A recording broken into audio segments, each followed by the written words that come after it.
Prefacio al I Ching, de Carl Jung. Puesto que no soy sinólogo, una presentación del libro de las mutaciones escrita por mí habrá de constituir un testimonio de mi experiencia personal con este libro grande y singular. Se me brinda así, además, una gran oportunidad para rendir homenaje, una vez más, a la memoria de mi desaparecido amigo Richard Wilhelm.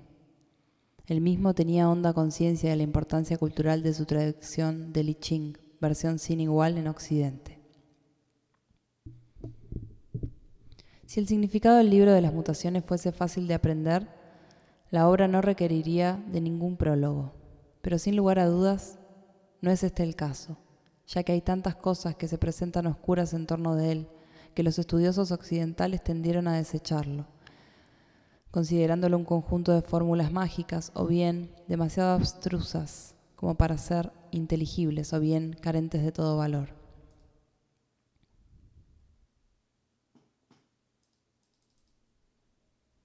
La traducción del I Ching, única versión disponible hasta ahora en inglés, contribuyó poco para hacer accesible la obra a la mentalidad occidental.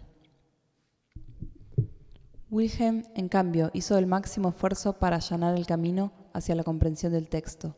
Estaba en condiciones de hacerlo, dado que él mismo había aprendido la filosofía y el uso del I Ching con el venerable sabio Lao Nai Xuan.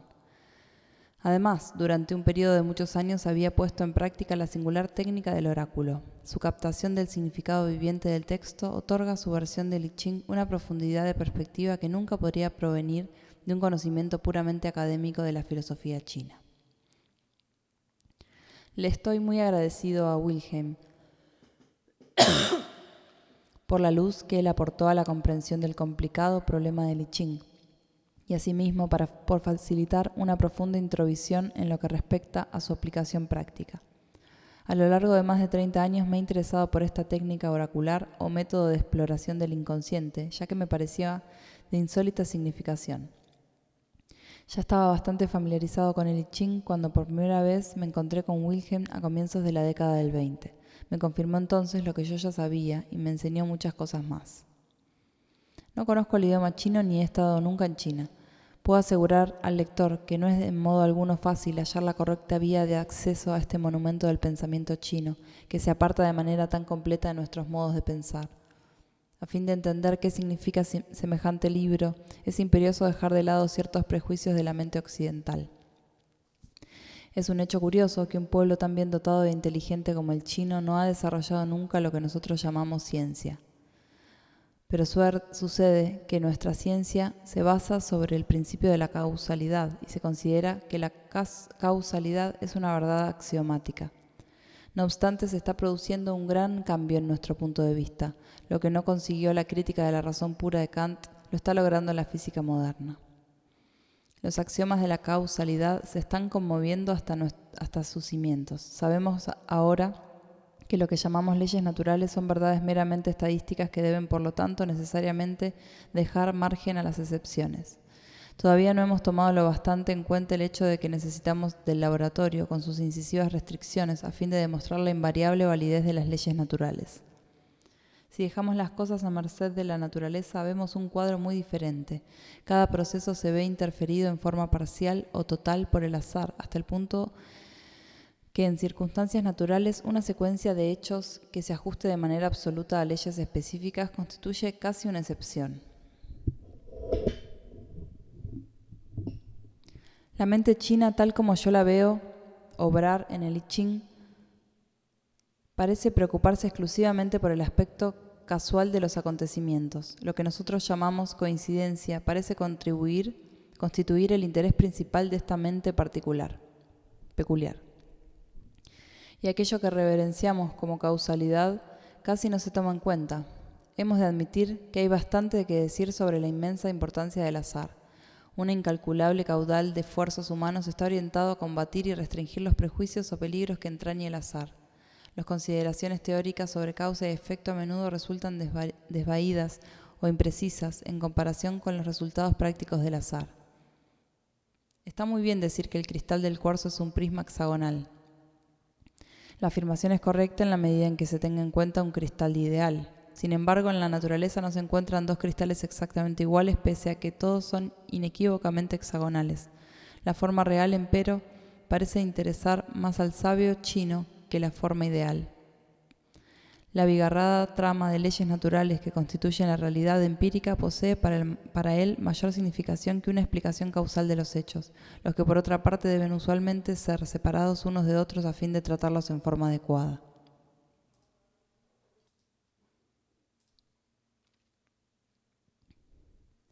La manera en que el I Ching tiende a contemplar la realidad parece desaprobar nuestros procedimientos causalistas.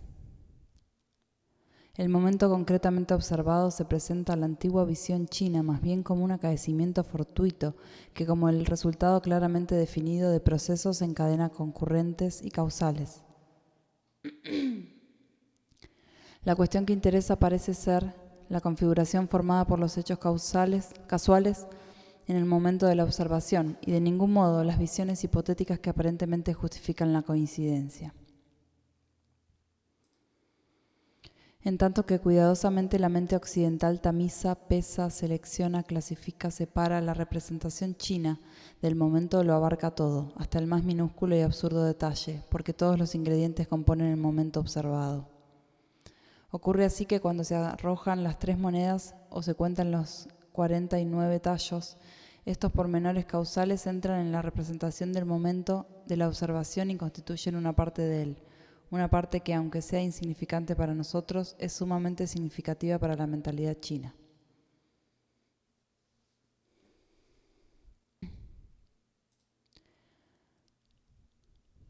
Para nosotros sería un acerto banal y casi exento de sentido, por lo menos a primera vista, decir que todo lo que ocurre en un momento dado posee inevitablemente la cualidad peculiar de ese momento. Eso no constituye un argumento abstracto, sino un argumento realmente práctico.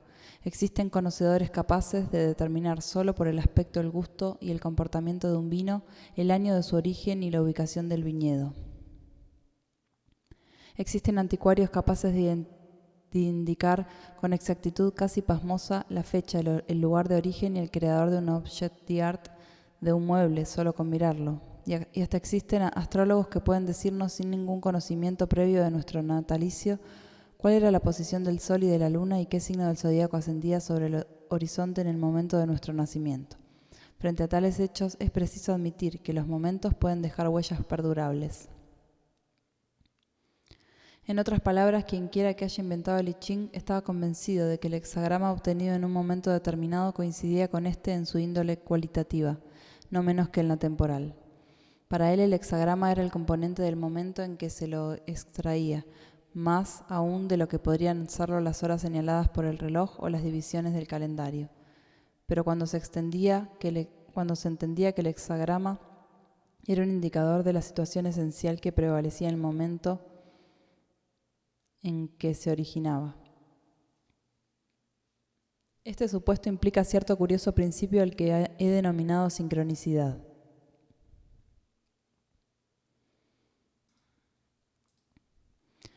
Un concepto que configura un punto de vista diametralmente opuesto al de la causalidad. Dado que esta última es una verdad meramente estadística y no absoluta, constituye una suerte de hipótesis de trabajo acerca de la forma en que los hechos se desarrollan uno a partir de otro.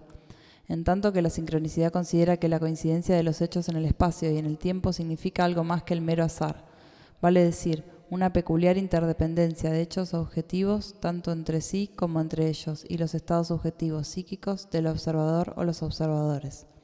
La antigua mentalidad china contempla el cosmos de un modo comparable al del físico moderno, quien no puede negar que su modelo del mundo es una estructura decididamente psicofísica. El hecho microfísico incluye al observador exactamente como la realidad subyacente del I Ching comprende las condiciones subjetivas, es decir, psíquicas, de la totalidad de la situación del momento. Exactamente como la causalidad describe la secuencia de los hechos, para la mentalidad china la sincronicidad trata de la coincidencia de los hechos.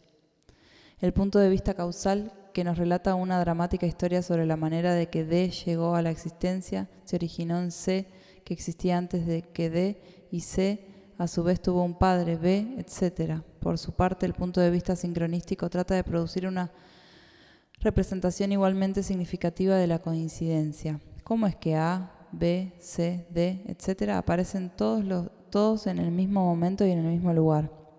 Ello ocurre antes que nada porque los hechos físicos A y B son de la misma índole que los hechos psíquicos C y D, y además porque todos son exponentes de una única e idéntica situación momentánea. Se da por supuesto que la situación constituye una figura legible o comprensible. Ahora bien, los 64 hexagramas del I Ching son el instrumento mediante el cual puede determinarse el significado de los 64 situaciones diferentes y por otra parte típicas. Estas interpretaciones equivalen a explicaciones causales. La conexión causal es estadísticamente necesaria y puede por lo tanto ser sometida al experimento. Como las situaciones son únicas y no pueden repetirse, parece imposible experimentar con la sincronicidad en condiciones corrientes. En el I Ching, el único criterio de validez de la sincronicidad es la opinión del observador según la cual el texto del hexagrama equivale a una versión fiel de su estado psíquico.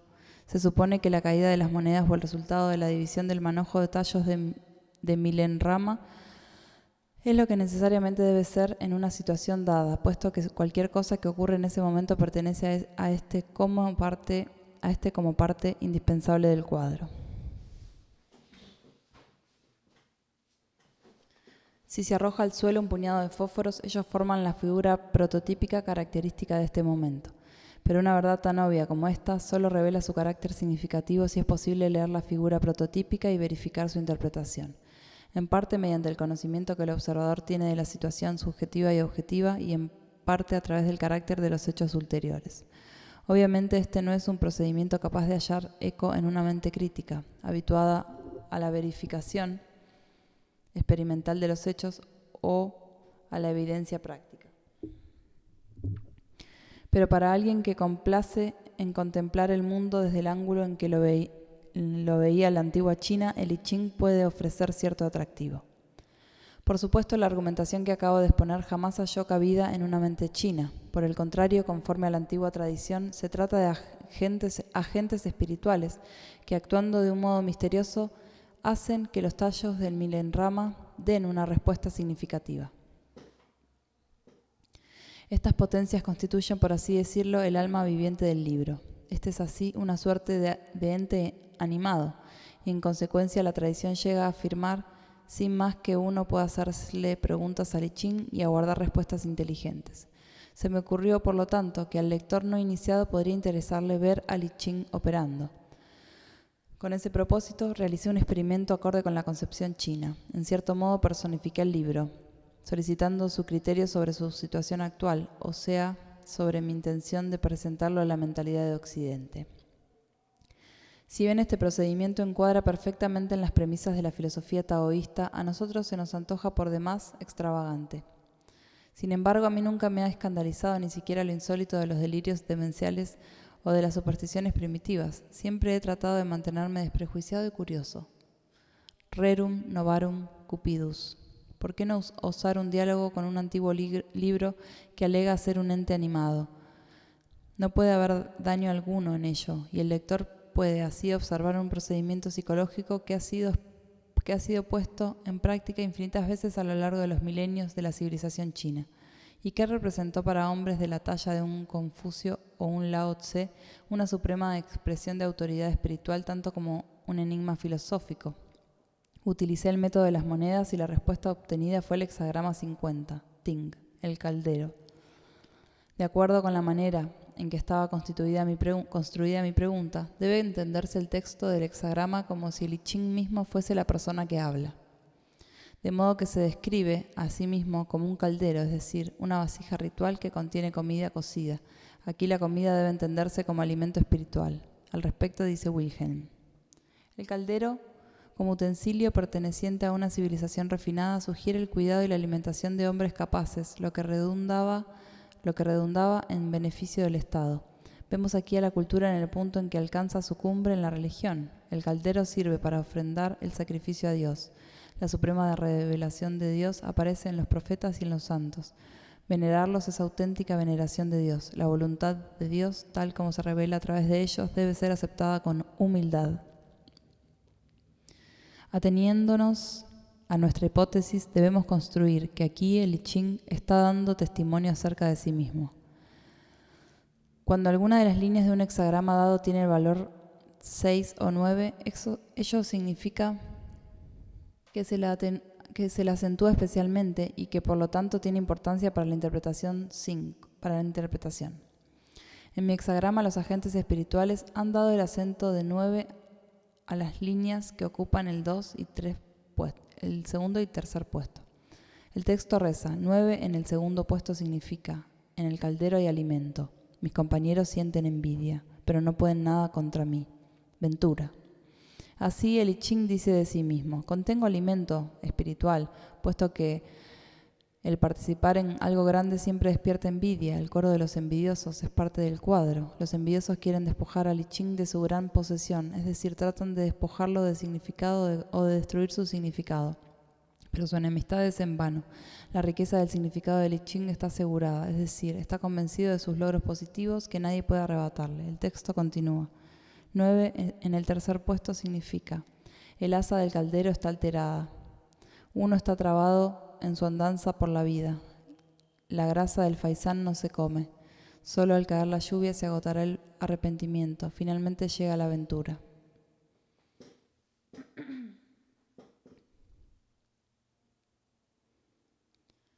El asa, en alemán Griff, es la parte por la cual puede asirse. Gegriffen, el Ting. Significa, por lo tanto, el concepto Begriff que uno tiene del I Ching, el Ting. En el decurso del tiempo, este concepto aparentemente ha cambiado, de modo que hoy ya no podemos asir aprehender Begriffen del I Ching. Por lo tanto, uno está trabado en su andanza por la vida. Ya no estamos sustentados por el sabio consejo y la profunda introvisión del oráculo. Por ello ya no encontramos nuestro rumbo a través de las intrincadas sendas del destino y las tinieblas de nuestra propia naturaleza. La grasa del faisán, es decir, la parte mejor y más preciada de un buen plato, ya no se come. Pero cuando al fin la tierra sedienta recibe nuevamente la lluvia, es decir, cuando este estado de necesidad ha sido superado, el arrepentimiento, es decir, el pesar por la pérdida de la sabiduría, cesa y llega entonces la oportunidad largamente anhelada. Wilhelm comenta: esta es la descripción de un hombre que en medio de una cultura altamente evolucionada se encuentra en un lugar en el que nadie repara en él ni lo reconoce. Este es un serio obstáculo para su eficacia. El I Ching se queja, por así decirlo, de que sus excelentes cualidades no sean reconocidas y por lo tanto permanezcan improductivas. Se conforma con la esperanza de que se haya próximo a recuperar el público reconocimiento. La respuesta dada en estas dos líneas destacadas a la pregunta que yo formulé al I Ching no requiere ninguna particular sutileza interpretativa, ni artificios ni conocimientos inusuales. Cualquiera que posea un poco de sentido común puede comprender el significado de la respuesta. Es la respuesta de alguien que tiene buena opinión de sí mismo, pero cuyo valor no es generalmente reconocido, ni siquiera ampliamente conocido. El sujeto que responde tiene un concepto interesante acerca de sí mismo. Se ve a sí mismo como una vasija en la que se brinda a los dioses las ofrendas sacrificiales, el alimento ritual para nutrirlos.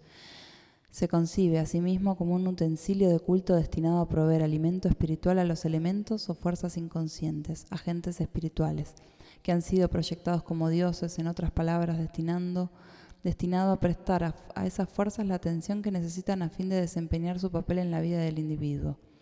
En verdad, este es el significado primero de la palabra religio, una cuidadosa observancia y consideración de relegere, de lo luminoso.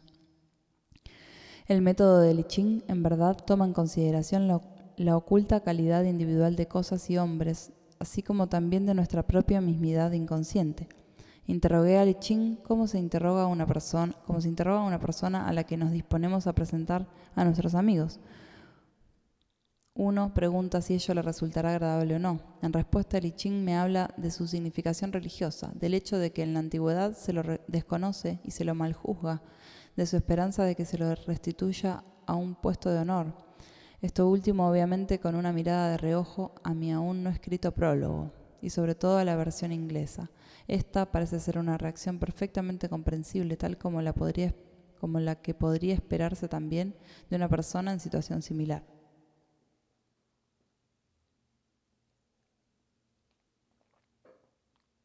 Pero ¿cómo vino a surgir esta reacción?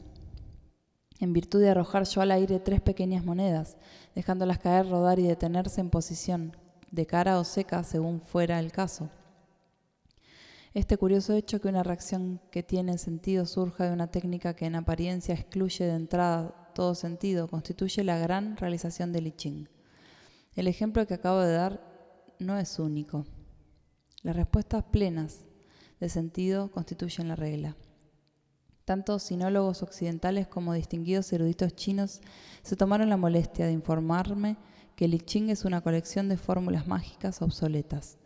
En el transcurso de estas conversaciones, mi informante admitía a veces que había consultado al oráculo por intermedio de un adivino, por lo general un sacerdote taoísta. No podía tratarse de otra cosa sino de puras tonterías, claro está.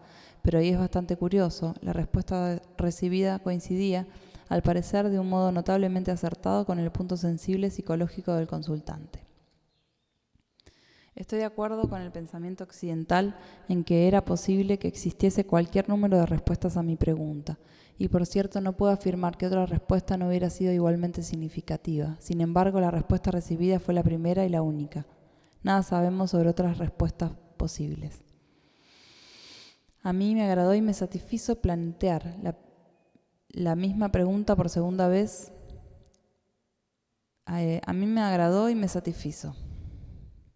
Plantear la misma pregunta por segunda vez hubiera sido una falta de tacto, de modo que no lo hice. El maestro solo habla una vez. El burdo enfoque pedagógico que pretende encuadrar los fenómenos irracionales dentro de un molde racional preconcebido es para mí una blasfemia.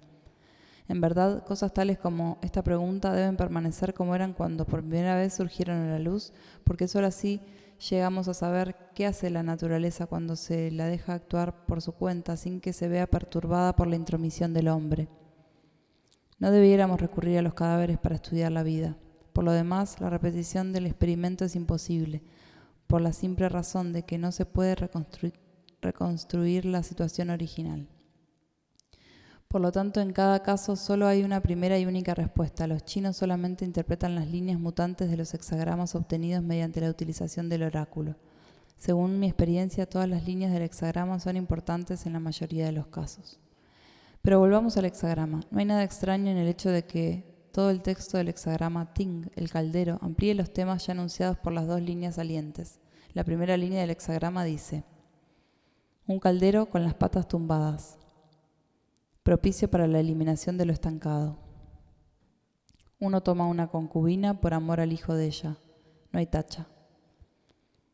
Un caldero cabeza abajo no se halla en uso. Por lo tanto, el I Ching es como un caldero fuera de uso. Darlo vuelta sirve para eliminar lo estancado, como lo expresa la línea. Del mismo modo que un hombre toma una concubina cuando su mujer no tiene un hijo, así se recurre al I Ching cuando no se entrevé otra salida. Pese al estatus cuasi legal de la concubina entre los chinos, en realidad tal institución no constituye más que un recurso poco elevado, y así también el procedimiento mágico del oráculo es cuando un expediente que puede utilizarse para fines elevados.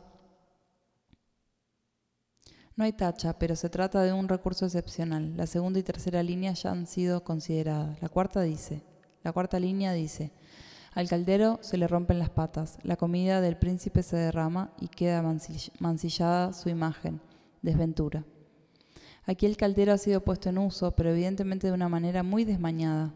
Es decir, se ha abusado del oráculo o se lo ha malinterpretado. De este modo el alimento divino se pierde y uno se expone a la vergüenza. Legge traduce como sigue: al sujeto en cuestión lo harán ruborizarse de vergüenza.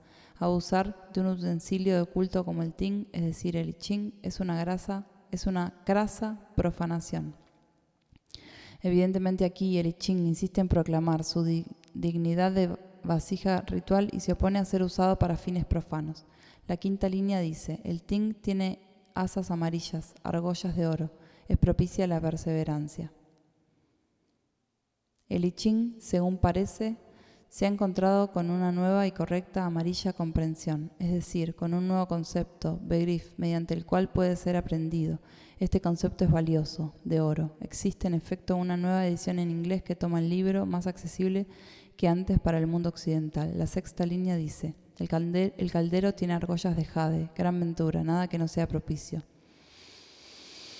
El jade se distingue por su belleza y su suave resplandor. Si las argollas son de jade, toda la vasija acrecienta su belleza, honor y valor. Aquí el I Ching se expresa como si se sintiera no solo satisfecho, sino por cierto muy optimista. Solo cabe aguardar los hechos ulteriores y, entre tanto, contentarse con la grata conclusión de que el I Ching aprueba la nueva edición. He mostrado en este ejemplo lo más objetivamente que pude cómo procede el oráculo en un momento dado. Naturalmente, el procedimiento varía un poco según la manera en que se le formule la pregunta. Por ejemplo, si una persona se halla en una situación confusa, él mismo puede aparecer en el oráculo como el que habla. O si la pregunta concierne a una relación con otra persona, ésta puede aparecer como la que habla. Sin embargo, la identidad del que habla no depende por entero de la manera en que se construye la pregunta, dado que nuestras relaciones con nuestros semejantes no siempre se ven determinadas por ellos. Muy a menudo nuestras relaciones dependen casi exclusivamente de nuestras propias actitudes. Si bien podemos no tener conciencia alguna de este hecho. Ocurre así que si el individuo es inconsciente de su papel en una relación, puede que ahí se esconda una sorpresa para él. Contrariamente a su expectativa, puede aparecer él mismo como el agente principal, tal como el texto lo indica a veces en forma inequívoca. También puede ocurrir que tomemos una situación demasiado en serio y la consideremos de extrema importancia, en tanto que la respuesta que obtengamos al consultar el I Ching dirige la atención hacia algún otro aspecto insospechado, implícito en la pregunta.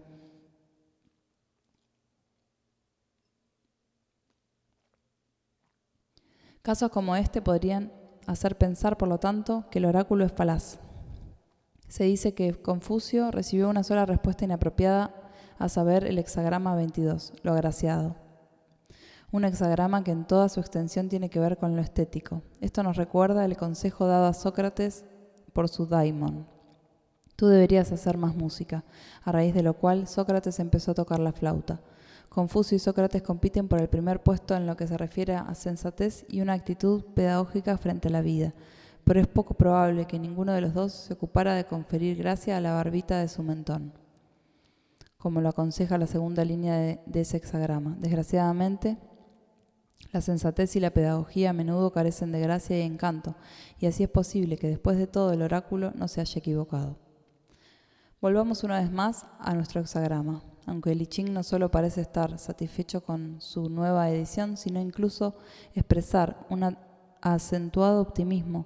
Esto aún nada predice acerca del efecto que tendrá la edición sobre el público al que se propone llegar. Puesto que tenemos en nuestro hexagrama dos líneas yang o yang destacadas por el valor numérico 9, estamos en condiciones de averiguar qué clase de pronóstico formula el I Ching para sí mismo. Según la concepción antigua, las líneas señaladas con un 6 o un 9 poseen una tensión interior tan grande que las lleva a transformarse en sus opuestos, es decir, yang en yin, y viceversa. Mediante este cambio obtenemos, en el caso presente, el hexagrama 35, Tsing, el progreso. El sujeto de este hexagrama es alguien que tropieza en su ascenso con toda suerte de vicisitudes. Y el texto describe la forma en que debería conducirse. El I Ching se encuentra en la misma situación. Se eleva como el sol y se da a conocer, pero es rechazado y no haya confianza. Se lo ve progresando, pero apesadumbrado. Sin embargo, uno obtiene gran felicidad de su antepasada. La psicología puede ayudarnos a dilucidar este pasaje oscuro. En los sueños y en los cuentos de hadas, la abuela o antepasada a menudo representa al inconsciente, ya que éste contiene en el hombre el componente femenino de la psiquis. Si el I Ching no es aceptado por la parte consciente, por lo menos el inconsciente lo acepta a medias. Y el I Ching está más estrechamente conectado con el inconsciente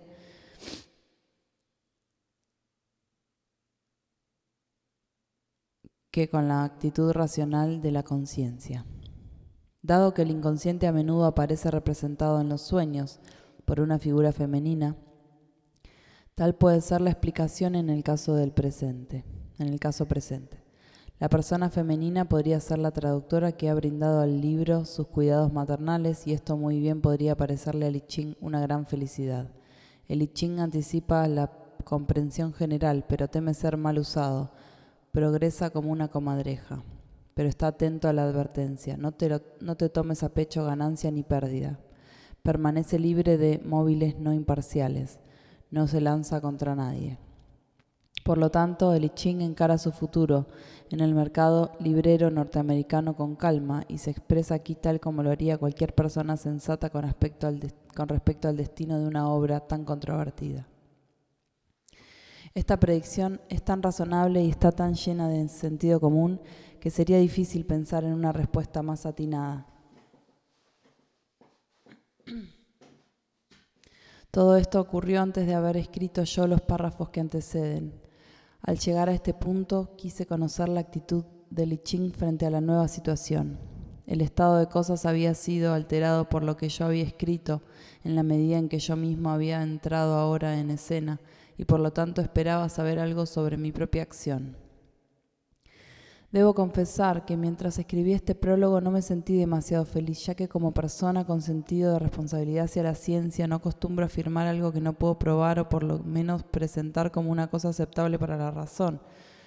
Es por cierto una tarea problemática tratar de presentar a un público moderno y dotado de sentido crítico un conjunto de arcaicas fórmulas mágicas, con la intención de volverlas más o menos aceptables.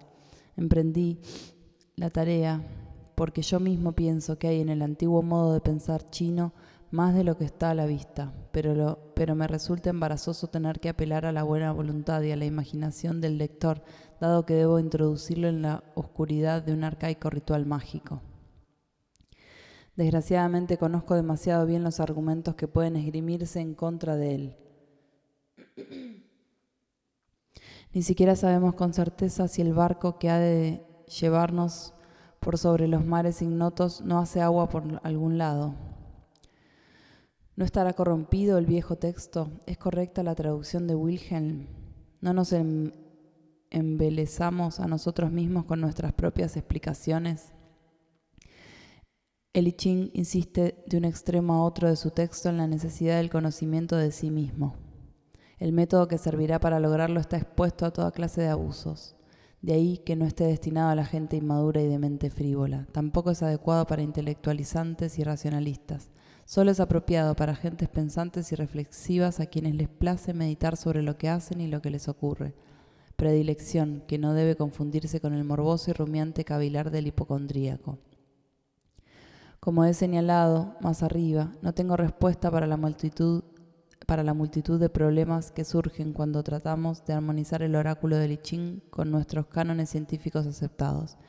Pero ni falta hace decirlo, nada oculto puede deducirse por raciocinio.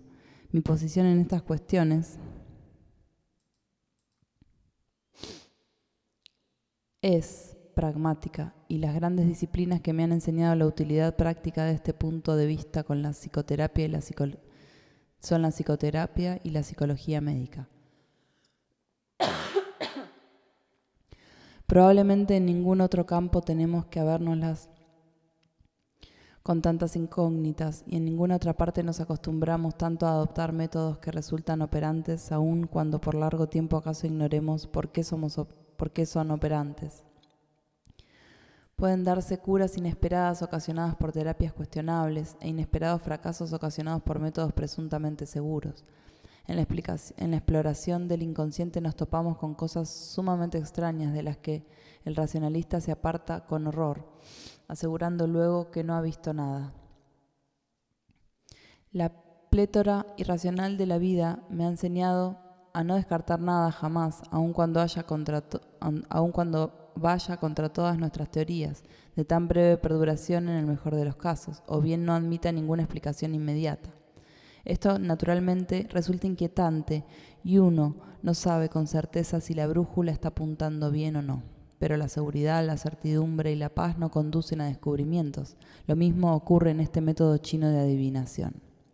Es obvio que la finalidad del método es el conocimiento de sí mismo, aun cuando en todas las épocas también se lo ha usado en un sentido supersticioso.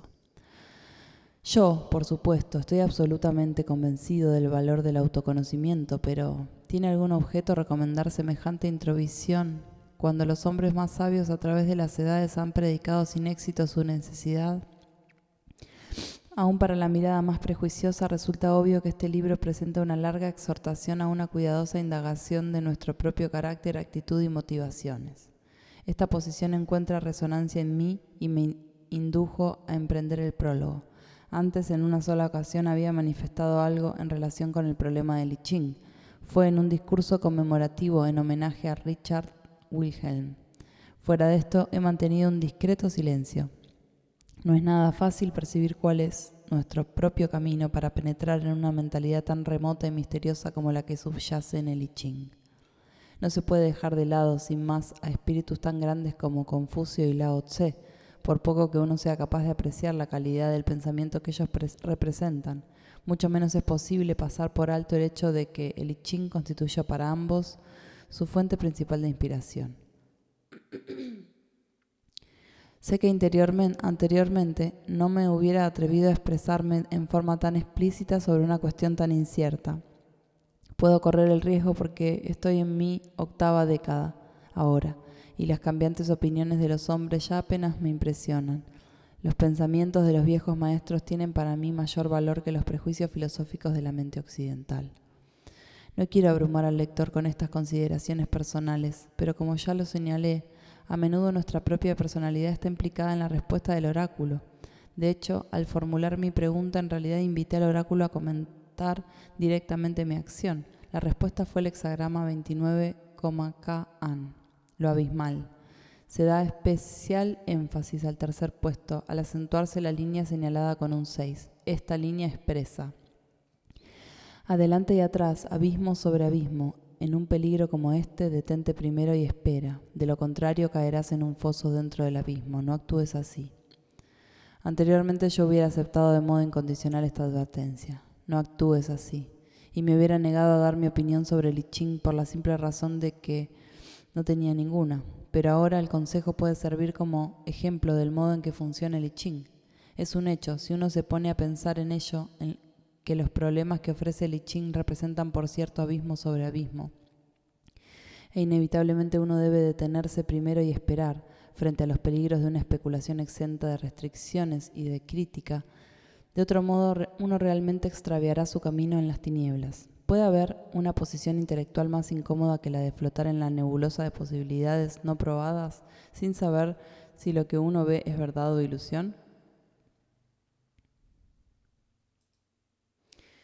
Es esta la atmósfera cuasi onírica del I Ching, y uno no encuentra en ella nada de lo cual pueda fiarse, salvo el propio juicio subjetivo tan falible. No puedo dejar de reconocer que esta línea representa de modo muy acertado la sensación con que escribí los párrafos que anteceden. Igualmente apropiadas resultan las reconfortantes palabras iniciales de este hexagrama. Si eres sincero, tendrás éxito en tu corazón, porque indican que lo decisivo aquí no es el peligro exterior, sino la condición subjetiva, es decir, si uno cree ser sincero o no. El hexagrama compara la acción dinámica de esta situación con el comportamiento del agua en su fluir, que no siente temor ante ningún lugar peligroso, sino que se lanza sobre los arrecifes y llena los fosos que encuentra en su curso. Ka-an también significa agua. Esta es la manera en que actúa el hombre noble que desempeña el oficio de enseñar. Ka-an es sin duda uno de los hexagramas menos agradables. Describe una situación en la que el sujeto parece hallarse en grave peligro de caer en toda clase de trampas, así como al interpretar un sueño es preciso seguir el texto de este con la misma exactitud. Al consultar al oráculo hay que tener presente la forma de la pregunta planteada, ya que la misma pone en un límite definido a la interpretación de la respuesta. La primera línea del hexagrama indica la presencia del peligro. En el abismo uno cae en un foso. La segunda línea hace lo mismo y luego agrega el consejo. Uno debe esforzarse para alcanzar solo las cosas pequeñas. Aparentemente yo me anticipé al consejo al limitarme en este prólogo a una demostración sobre la forma en que el I Ching funciona sobre la mente china y al renunciar al proyecto más ambicioso de escribir un comentario psicológico sobre todo el libro. La cuarta línea dice: un jarro de vino, un cuenco de arroz por añadidura, vasijas de barro, simplemente brindadas a través de la ventana. No hay tacha en ello en modo alguno. Wilhelm hace al respecto el siguiente comentario. Aunque por regla general se acostumbra que un funcionario ofrezca ciertos obsequios de presentación y entregue recomendaciones antes de ser designado, aquí todo está simplificado al máximo. Los obsequios son pobres, no hay nadie que lo apadrine, uno se presenta a sí mismo y sin embargo nada de esto tiene por qué resultar humillante, con tal que exista la intención honesta de ayudarse mutuamente en el peligro. Parecería que el libro fuese en alguna medida el sujeto de esta línea. La quinta línea continúa el tema de la limitación. Si estudiamos la naturaleza del agua, veremos que esta llena una cavidad solo hasta el borde y luego la rebasa. No permanece aprisionada allí. El abismo no se llena hasta desbordar, solo se llena hasta el borde.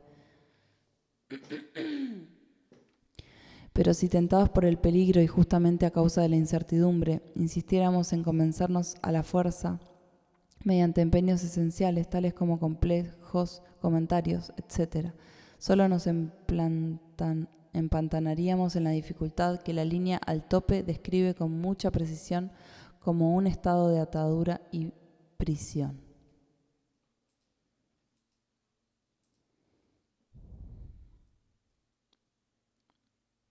Por cierto, la última línea a menudo señala las consecuencias que se producen cuando uno se toma a pecho el significado del hexagrama. En nuestro hexagrama tenemos un 6 en el tercer puesto. Esta línea yin de tensión creciente se transmuta en una línea yang y produce así un nuevo hexagrama que muestra una nueva posibilidad o tendencia. Tenemos ahora el hexagrama 48, Tsing, el pozo de agua. De modo que la cavidad llena de agua ya no significa peligro, sino más bien algo útil, un pozo. Así, el hombre noble alienta a la gente en su trabajo y la exhorta a ayudarse mutuamente. La imagen de gentes que se ayudan mutuamente pareciera referirse a la reconstrucción del pozo, ya que éste se encuentra derruido y lleno de lodo. Ni siquiera los animales beben de él. Hay peces viviendo en el pozo y se los puede alcanzar a tiros, pero el pozo no se utiliza para beber, es decir, para las necesidades humanas. Esta descripción recuerda el caldero dado vuelta y fuera de uso que ha de recibir una nueva argolla. Este pozo como el caldero quedó limpio, pero nadie bebe de él. Este es el pesar de mi corazón, porque uno podría sacar agua de él. La peligrosa cavidad llena de agua o el abismo aludían al I Ching, e igual lo hace el pozo, pero este tiene un sentido positivo, contiene las aguas de la vida. Debe ser restituido a su uso. Sin embargo, uno no tiene un concepto, begriff, sobre él, ni utensilio alguno para extraer el agua. El cántaro está roto y pierde. El caldero necesita nuevas asas y argollas para que se lo pueda asir, y así también el pozo debe volver a revocarse porque contiene un manantial claro y fresco del que se puede beber. Se puede sacar agua de él porque es digno de confianza. Está claro que en este pronóstico el sujeto que habla es nuevamente el I Ching, que se representa a sí mismo como un manantial de agua viviente. El hexagrama anterior describía en detalle el peligro que amenaza a la persona que accidentalmente cae dentro del foso en el abismo. Debe empeñarse en encontrar la forma de salir para descubrir entonces que se trata de un viejo pozo en ruinas, enterrado en el lodo, pero que puede ser restituido a su uso. Sometidos preguntas al método del azar representado por el oráculo de las monedas, la segunda de ellas después de haber escrito mi análisis de la respuesta a la primera. La primera pregunta estuvo dirigida, por así decir, al I Ching. ¿Qué tenía que decir sobre mi propia acción? Es decir, sobre la situación en la que yo era la persona actuante, la primera descrita por el primer hexagrama que obtuve. A la primera pregunta el I Ching respondió comparándose con un caldero, una vasija ritual que requiere una renovación, que solo contaba con una dudosa atención por parte del público. La respuesta a la segunda pregunta fue que yo había caído en una situación difícil, ya que el I Ching representa un foso profundo y peligroso lleno de agua, en el que uno podía fácilmente atascarse en el fango. Sin embargo, resultó que el foso era un viejo pozo que solo requería ser renovado para que se lo pudiera usar nuevamente con fines útiles. Estos 4 hexagramas tienen unidad temática en lo fundamental: vasija, foso, pozo. Y en lo que concierne a su contenido intelectual parecen tener sentido. Si un ser humano hubiese dado tales respuestas, como psiquiatra, habría tenido que declararlo mentalmente sano, por lo menos sobre la base del material presentado. Por cierto que no hubiera sido capaz de descubrir ningún elemento de delirio, idiotez o esquizofrenia en las 4 respuestas. En vista de la extrema vejez de Li Ching y de su origen chino, no puedo considerar anormal su lenguaje arcaico, simbólico y florido. Por el contrario, hubiera tenido que felicitar a esta persona hipotética por el alcance de su percepción de mi inexpresado estado de duda. Por otro lado, cualquier persona de mente aguda y flexible puede dar vuelta a toda la cuestión y mostrar cómo he proyectado mis propios contenidos subjetivos sobre el simbolismo de los hexagramas. Semejante crítica, aunque catastrófica desde el punto de vista de la racionalidad occidental, no afecta a la función de Li Ching. Por el contrario, el sabio chino me diría sonriendo: ¿no ve usted lo útil que es el I Ching al hacer que usted proyecte sobre este abstruso simbolismo pensamientos hasta ahora inadvertidos? Usted podría haber escrito su prólogo sin advertir para nada la avalancha de malentendidos que él mismo podría desencadenar. El punto de vista chino se desentiende de la actitud que uno adopta en cuanto al funcionamiento del oráculo. Únicamente, nosotros nos sentimos perplejos porque tropezamos una y otra vez con nuestro prejuicio, o sea, la noción de causalidad. La antigua sabiduría de Oriente pone el acento sobre el hecho de que el individuo inteligente entienda sus propios pensamientos, pero no le preocupa en lo más mínimo la forma en que lo hace. Cuanto menos piense uno en la teoría de Li Ching, mejor dormirá. Me parece que sobre la base de este ejemplo, un lector desprejuiciado estará ahora en condiciones de formarse por lo menos un criterio tentativo sobre el modo de operar de Li Ching. Mas no se puede esperar de una simple introducción.